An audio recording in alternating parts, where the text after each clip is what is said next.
युवा देशले विश्वास गरेको सबैको आशा भरोसाको केन्द्र गगन थापालाई नै प्रधानमन्त्री बनाउनुपर्छ। यो पालि चाहिँ अब अर्को चुनावमा बालेन रवि को आउने हो, बिस्तारै बिस्तारै पालो गरेर आउनु।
साथीहरु यो क्यामेरा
कुशासन र भ्रष्टाचारमा लिप्त भए नयाँ युवालाई नेतृत्वमा ल्याउनु पर्यो भन्दा अहिले देशको सबभन्दा पुरानो 8 दशक पुरानो पार्टी लोकतान्त्रिक पार्टीमा सबभन्दा युवा नेता छन् सभापति।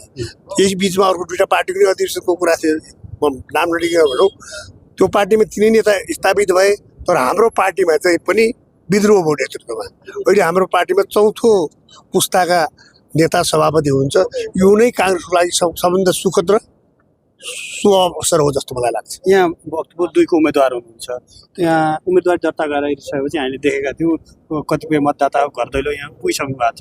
त्यहाँ विशेष महाधिवेशन पछिको उहाँहरूको प्रतिक्रिया कस्तो पाउनु भएको छ काङ्ग्रेसप्रति? अहिले म चुनावी कार्यक्रम धेरै मिटिङ छोडेर सभापतिलाई बधाई दिन किन आएको छु भने गगनजी सभापति भएपछि मुलुकभरि नै काङ्ग्रेसको पक्षमा माहौल सिर्जना भएको छ। त्यसले मेरो चुनाव मलाई व्यक्तिगत पार्टीले त पुग्यो एज अ उम्मेदवार व्यक्तिलाई पनि फाइदा धेरै पुगेको हुनाले उहाँलाई चाहिँ बधाई दिएर अनि फेरि चुनावको कार्यक्रम जाने भन्ने हिसाबले बधाई दिन आइरहेको। आम मतदाताको चाहिँ कस्तो छ? आम मतदाताले नै उनीहरूसँगको कुरा भन्दैछु म तपाईँलाई, उनीहरू तपाईँको पार्टीले मात्र चेन्ज गर्यो, अरू कुनै पुरानो पार्टीले गरेन, तपाईँको पार्टीले मात्र जेएनजी विद्रोह अनुसारको नेतृत्व चेन्ज गर्यो। त्यसो भएको हुनाले हामी काङ्ग्रेसलाई भोट नदिउँ भनेर बसिरह गगनजी भावी प्रधानमन्त्री हुने भनेपछि हामीहरू मत बदलिसक्यो, अब फेरि हामी काङ्ग्रेसलाई भोट दिन्छौँ भन्ने धेरै मतदाता पाएँ मैले मेरो। हस्, धन्यवाद।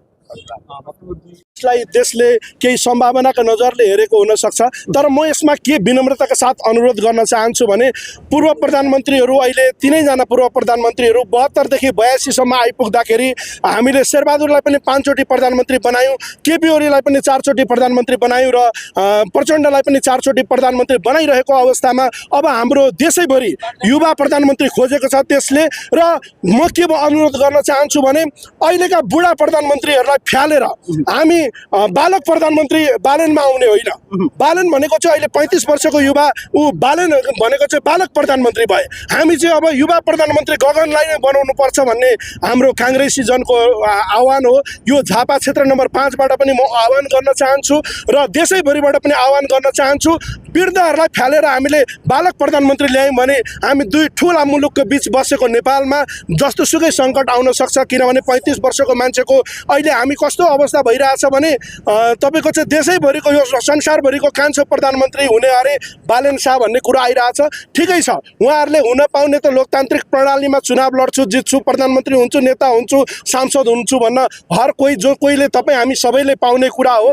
तर हामी वृद्ध नेताहरूलाई फालेर बालकमा जानुभन्दा पनि युवा देशले विश्वास गरेको सबैको आशा भरोसाको केन्द्र गगन थापालाई नै प्रधानमन्त्री बनाउनुपर्छ। यो पालिले चाहिँ अब अर्को चुनावमा बालेन रवि को आउने हो, बिस्तारै पालो गरेर आउनु मिल्छ। आधार चाहिँ के छ? झापामा के भन्नुभयो? नेपाली काङ्ग्रेसको उम्मेदवारले जित्ने आधार छ के? होइन, नेपाली काङ्ग्रेसले त अब यस्तो हो, झापा जिल्ला त अब यो त नेपालकै बौद्धिक व्यक्तित्वहरू बसेको जिल्ला हो र काङ्ग्रेसमा अहिले काङ्ग्रेसमा मात्रै होइन सबै पार्टीहरूमा अहिले जेनजीको आन्दोलन पछाडि एउटा विद्रोह पनि बढेको छ, एउटा परिवर्तन पनि बढेको छ र यो विद्रोह र परिवर्तनले चाहिँ आम चाहिँ काङ्ग्रेसी जनलाई झस्काएको छ र काङ्ग्रेसको अहिले स्थिति दह्रो बन्दै गरेको स्थितिमा हाम्रो उम्मेदवार पनि एबल हुनुहुन्छ। सामाजिक क्षेत्रमा उहाँले विभिन्न हस्पिटलहरू चलाएर त्यहाँनिरका दुःख गरिब निम्बुखाहरूलाई समाजसेवा गरेर उपचार गरिराख्नु भएको छ र सामाजिक क्षेत्रमा पनि ठुलो सहयोग गरिराख्नु भएको छ। त्यो हिसाबमा पनि हाम्रो झापामा क्षेत्र नम्बर 5 मा हाम्रो उम्मेदवारको अवस्था बलियो छ। यसरी तपाईँले कुरा गर्दै गर्दाखेरि के प्रधानमन्त्री हुनलाई चाहिँ 85 वर्ष पुग्नुपर्ने हो र जस्तो प्रश्न चाहिँ खडा भयो कि अब 35 वर्ष महानगरिक किसिमले सफलतापूर्वक हाकिसकेको मान्छे उचित युवा भयो बालकै भयो प्रधानमन्त्री हुन सक्दैन भनिराख्नु भएको छ। अलिकति यसलाई खण्डन गर्नु छ कसरी? म एकदम राम्रो प्रश्न गर्नुभयो। प्रधानमन्त्री हुनलाई मैले 50 वर्षको अपेक्षा गरेको होइन, तर म के भन्छु भने हाम्रो यस्तो भूगोल अवस्थामा छ, हाम्रो देश यस्तो अवस्थामा छ, एउटा एकतिर भारतले निर्वाचनमा गाडी दिएर चुनाव हुन्छ नेपालको, अर्कोतिर चाइनाले संसद भवन बानेश्वरको अन्तर्राष्ट्रिय भवन बनाइदिएर त्यो संसद भवनमा हाम्रो चाहिँ प्रतिनिधि सभाको सम्मेलन गर्नुपर्ने बैठक गर्नुपर्ने हुन्छ। भारतले दिएर चुनाव गराएर चाइनाले दिएको संसद भवनमा हाम्रो प्रतिनिधि सभाको बैठक राखेर यी दुई त देशलाई चिउड्याउन सकिँदैन।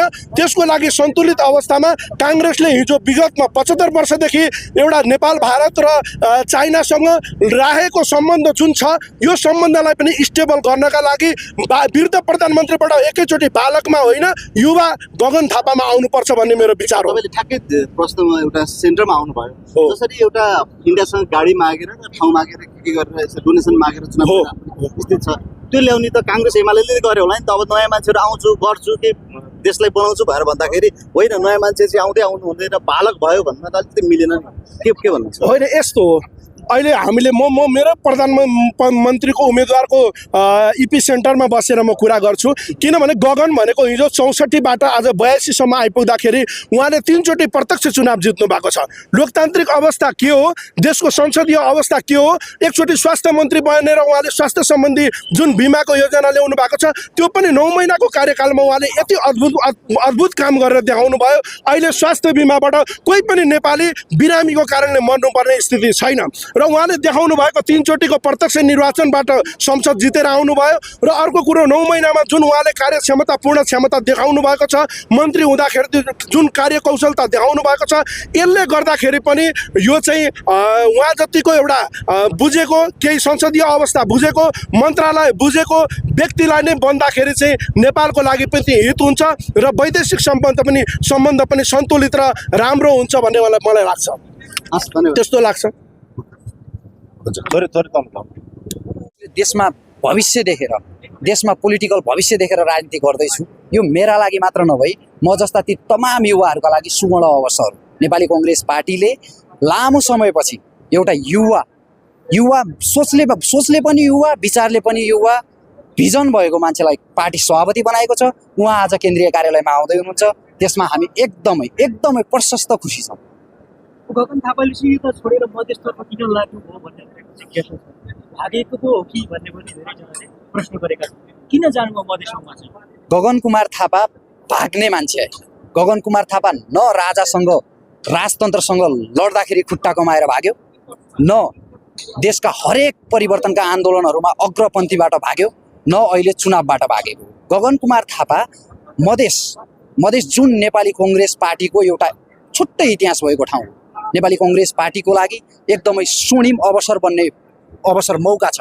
गगन कुमार थापा मधेस जानुको एउटा रिजन के पनि हो भने लामो समयदेखि देशमा विभिन्न क्षेत्रका विभिन्न ठाउँका विभिन्न नेताहरू प्रधानमन्त्री बने, तर यो पटक मधेसको प्रतिनिधित्व गर्दै गगन कुमार थापा प्रधानमन्त्री किन नबन्ने? योपालि मधेसी जनतालाई म एकचोटि यहाँबाट आह्वान गर्न चाहन्छु, तपाईहरुले निर्वाचन क्षेत्रमा लड्दै गरेको गगन कुमार थापा भोलिको दिनमा देशको प्रधानमन्त्री हुँदैछ। त्यसका लागि तपाईहरु तयार रहनुस्, त्यसका लागि तपाईहरु तयारी गर्नुस्। प्रधानमन्त्री त बालेन शाह हुँदैछ, तपाईलाई थाहा छैन? ठीक छ त, बालेन कुमार थापा राष्ट्रिय स्वतन्त्र पार्टीको उम्मेदवार हो, प्रधानमन्त्रीको उम्मेदवार हो। मधेसमा त चुनौती दिए नि, गगन थापालाई नहराए आत्मदाह गर्ने। ओके, ठीक छ, त्यो खालका अभिव्यक्ति दिने एउटा उम्मेदवार उठाउने राजनीतिक दल राष्ट्रिय स्वतन्त्र पार्टीलाई मलाई भन्नु केही पनि छैन। नयाँ हो पनि भन्ने, अराजकता फैलाउने, समाजमा भाँड भैलो मचाउने टाइपका उम्मेदवार बनाएर चुनावमा पनि जाने, नयाँ हो पनि भन्ने नेपाली जनताले कसरी विश्वास गर्ने?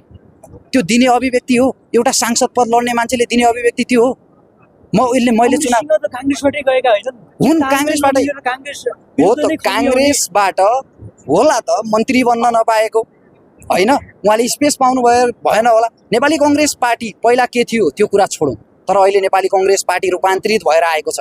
नेपाली कांग्रेस पार्टीमा अमरेश सिंह जस्ता अराजकता फैलाउनेहरूलाई कुनै ठाउँ छैन, स्थान छैन। नेपाली कांग्रेस पार्टी ठीक छ त, हेत्तेरी यस्तो खालको अभिव्यक्ति दिने नै हैन कि। मैले तपाईलाई अघि पनि भने राष्ट्रिय स्वतन्त्र पार्टीले त यस्ता खालको अभिव्यक्ति दिने मान्छेलाई चुनाव लडाउने नै हैन, नयाँ हो पनि भन्ने, यस्तालाई चुनाव पनि लडाउने सुहाउँछ। एउटा सांसद लडेको मान्छेले यस्तो खालको अभिव्यक्ति दिन, उहाँको विषयमा म धेरै कुरै गर्न चाहन्न कि। उहाँ एउटा लिडर बन्न योग्य मान्छे हुनुहुन्न।